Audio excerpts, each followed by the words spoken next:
Good afternoon, and thank you all for joining us on the 100th day of the Biden-Harris administration. My name is Tiernan Sittenfeld, and I'm the Senior Vice President for Government Affairs at the League of Conservation Voters. We're so excited to be joined today by one of our newest environmental champions in the U.S. Senate, Senator Alex Padilla, and environmental champion, Congressman Andy Kim. Thank you both so much for being here today and for all of your leadership for climate action, for environmental justice, and for clean energy. Last night, in probably the most climate-focused joint address to Congress ever, we heard the president say, "For too long, we've failed to use the most important word when it comes to meeting the climate crisis: jobs. Jobs, jobs, jobs." We couldn't agree more, and we are so pleased that he is changing that. The way that this administration consistently combats the climate crisis and connects that to the positive impacts it will have on people's daily lives is exactly the approach we need. This has been the strongest first 100 days for climate and environmental justice we've ever seen from a president, and you can read all about that in the first 100 days report that we released earlier this week. President Biden and Vice President Harris have set the stage for the transformational change we need on climate change, racial and environmental injustice, and democracy. From the diverse, historic, and uniquely qualified personnel throughout the administration who are driving a whole of government approach to confronting the climate crisis, to the president's day one executive actions to rejoin the Paris Climate Agreement, stop the Keystone XL pipeline, halt the process that would have allowed drilling in the Arctic National Wildlife Refuge, and begin to undo more than 100 Trump-era rollbacks, to the historic Climate Day a week into the administration, when the president devoted an entire day to executive actions that will help tackle climate change, create jobs, and confront environmental racism, to the president's announcement of the American Jobs Plan to get people back to work in good-paying union jobs while tackling the climate crisis and environmental injustice, to last week's historic climate summit and announcement of the new NDC to cut our emissions by at least 50 to 52% from 2005 levels by 2030.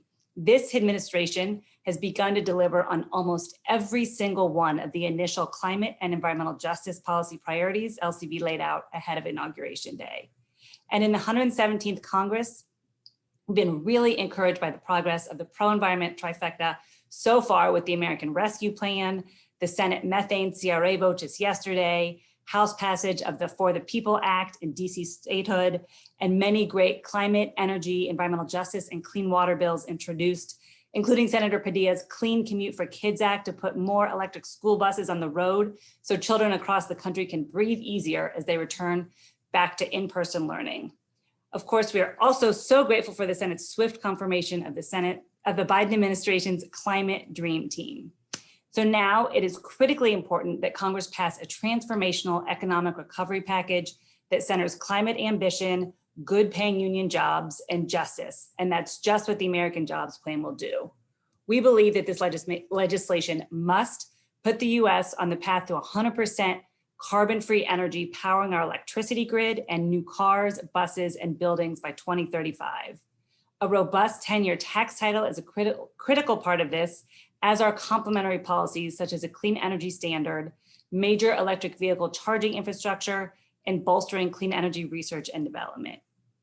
Of course, this must have justice and equity at the center and ensure that 40% of benefits go to the most impacted communities, including the communities of color harmed by the legacy of toxic pollution. And it must maintain and create millions of high quality, good paying jobs in the clean energy economy. We are so excited to work with Congress and the administration to get the job done. And now I'm going to turn it over to one of our newest senators who's helping to make that all happen. Senator Alex Padilla was appointed to the US Senate to represent California in January after a distinguished career in public service, including on the Los Angeles City Council, in the state Senate, and as Secretary of State. Throughout his time in public service, he's been a champion for climate action, environmental justice, and voting rights. Now in the US Senate, he serves on the Environment and Public Works Committee and has hit the ground running as such an important new voice for all of these priorities. We're so excited to work with you in the Senate for many years to come. Senator Padilla, welcome, and thank you for joining us. Thank you, Tiernan, and thank you everybody for joining us on such a big day as we celebrate 100 days of climate action on the 100th day of the new administration. I share in the specialness of the occasion because I too was sworn in on January 20th. So celebrating the same 100 days in office along with President Biden and Vice President Harris. So it's great to just take this moment to reflect on the progress we've made this early in the administration and how we've teed up the many critical fights to come. The climate crisis does indeed demand bold, urgent action. President Biden has made the environment a top priority from day one, and I share wholeheartedly in that commitment. In the Senate, I'm proud to support the transformative agenda that has been laid out and advocate for the creative, comprehensive solutions that we need. Communities across the country are already paying the price of past denial and delay. Year after year, we see record-breaking hurricanes and wildfire seasons destroy families, destroy homes, destroy entire communities. And we know that drought and contamination put our access to simply clean water at such high risk. What's more, as we begin the process of recovering from the COVID-19 pandemic, we're glad to see that President Biden is working with Congress to ensure that we prioritize sustainability as we build back better and build back stronger with a more inclusive economy as well. The American Jobs Plan, and we heard a lot about that last night during the address to Congress, is a proposal that I am proud to support. It proves that investing in clean infrastructure will benefit all Americans when done right. The American Jobs Plan will put us on a path to achieving 100% carbon-free power by 2035. But it will also strengthen and modernize our transportation infrastructure, our schools, our electrical grid, and more. It will eliminate the nation's lead pipes and service lines, which will help ensure clean water for everyone. And in the process, it will create millions of high-paying, good union jobs. So in the first 100 days, we've also emphasized equity and environmental justice considerations. We know that communities of color, immigrants, and Native American communities have been on the front lines of fighting against the climate crisis while suffering disproportionately from the devastating impacts of climate change. Everyone deserves clean air, clean water, and green spaces. And so I'm proud in this effort in our agenda to lead the introduction of the Clean Commute for Kids Act in the Senate to guarantee that all children a safe and healthy ride to school. The bill would fund a nationwide transition to electric school buses, decreasing pollution, that's good for the environment, protecting kids' lungs, that's good for their health. And we know that healthier kids also do better academically, so it's good for educational attainment and the future of our economy. Together with the president, we're also acting to protect the integrity of our lands and natural resources. That's why I'm introducing the Public Lands Act to protect over 1 million acres of public lands in California, preserving California's natural wonders for generations to come. The bill will help make California and President Biden's goals of conserving 30% of our public lands and water by 2030 in order to help address the climate crisis, protect nature, and save our wildlife. We can and must protect California's incredible biodiversity, increase our wildfire resiliency, and expand equitable access to nature. And today, I've introduced legislation to shore up our grid resiliency, whether it's a result of public safety power shutoffs or electrical system failures due to extreme weather.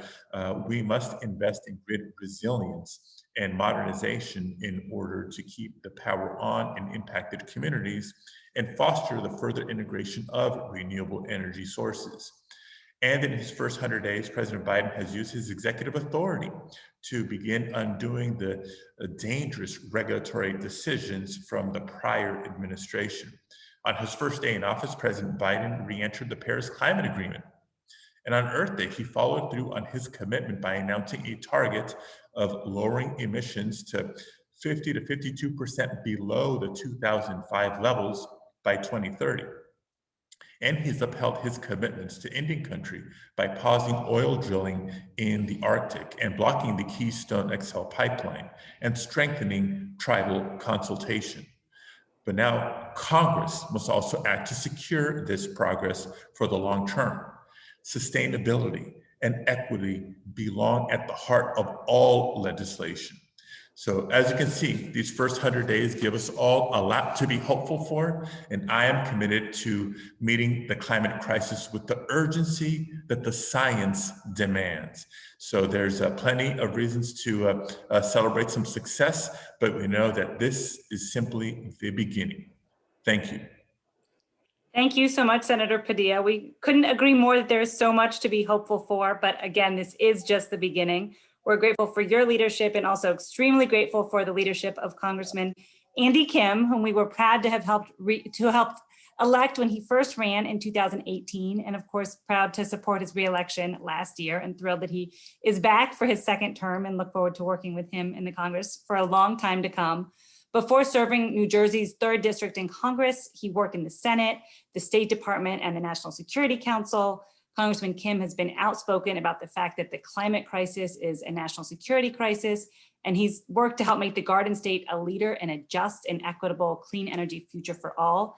Last year, he earned a perfect 100% score on LCV's National Environmental Scorecard. Congressman Kim, thank you so much for being here and for all that you do. Yeah, thank you, Tiernan. Thank you, LCV, for organizing this today. And Senator, I'm really looking forward to working alongside you to really make sure we're pushing this agenda forward from all the way from New Jersey all the way to the other coast of your home state of California. So that's a commitment from me to you that we'll work together to get this done. Last night, President Biden laid out a vision for America that was built on the ideas of America. The idea of America is one of boldness and progress, and it's one that's led by our values and defined by our actions. And right now, when we think about being defined by our actions, we recognize that we live in this historic moment that will determine the next couple decades, that this fight that we're trying to tackle on climate is so defining that it will shape the future of our country. Now, the question is, what are we going to do about this? President Biden laid out a vision that I think is so critically important in understanding not only what we're going to do, but how we think about this challenge that lays ahead of us, because it is an enormous challenge. First and foremost, what he did, which I think is so critically important, is that he reminded us that we need to treat the challenges of climate change as a national security crisis, as a problem that demands upon us a recognition that we have no choice but to act, and failure is not something that we can accept. It reminds us that these actions aren't options in the same way that it is not an option for me to give up on the future for my 2 baby boys. I see an obligation to them to make sure that they grow up in a world that is freer and cleaner and filled with opportunities. And I'll do everything I can as a father to deliver that kind of future for them. What we do now and what we've done over the past 100 days will define whether or not we can keep and create that kind of world. What we've seen is the creation of a team assembled to be able to take on this national security crisis. And we've seen some of the best minds and experts go into the Biden administration and be strong partners to me and the senator as we are working with them from Capitol Hill. The second major thing that the president laid out is this recognition that we have to treat climate change as a transnational problem. This is not something that the United States can solve alone. This is something that is about redefining how we understand this. That climate change knows no boundaries of countries. It knows no geographic restrictions. It is something that requires all of us to reframe how we understand problem solving in the 21st century. If we're going to show the world that America's global leadership is back, rejoin the Paris Climate Agreement and bring world leaders together for a historic climate summit and other steps to restore trust in our alliances and our international institutions, all of that is necessary. And it will take the full force of American global leadership to show that we can take on a problem of this magnitude. And the last major reframing that the president did that I know just connects to so many people in my district here in New Jersey is treating climate change as a moment where the United States can take on and create a new generation of jobs and build an economy that will be resilient for the next 100 years. Now, if we're really going to be able to build back better here at home, the investments outlined last night, detailed in the American Jobs Plan, shows us how. That infrastructure isn't just about repaving roads and rebuilding bridges, all of which is absolutely necessary, but it's about making sure that our country is resilient against the challenges ahead, challenges like climate change, and that we're ready to take hold of these opportunities that we can create. All of this is possible if we make it possible. There is no assumption that we can make about how things proceed. We have to build and make that future for our kids and our grandkids. And if we don't shrink from this moment, we must instead stand up and seize it. So after these first 100 days and looking ahead to what we can do together, we don't have any other option. This is our country, and this is the future that we must build, and now is the moment. And that is the message that we heard crystal clear last night, and that's what we're going to be moving forward on as strong as we can. So thanks again, Tiernan, for letting me come and share some words. Congressman Kim, thank you so much. Senator Padilla, thank you so much to both of you. We appreciate your powerful words, your leadership. We couldn't agree more that we need to stand up and seize this moment. We have this epic opportunity to bring about transformational change for environmental and racial justice, for climate solutions, for clean energy, for good paying union jobs. And we absolutely have to make the most of it. So we're so grateful to you. Thank you. And I think we have time for a couple of questions from reporters. So I see there's one in the Q&A box. So I think we're going to call on Brian Dabbs first. We'll unmute you. If others have questions, you can just put it in the Q&A and then we'll unmute you. But Brian, are you able to ask your question?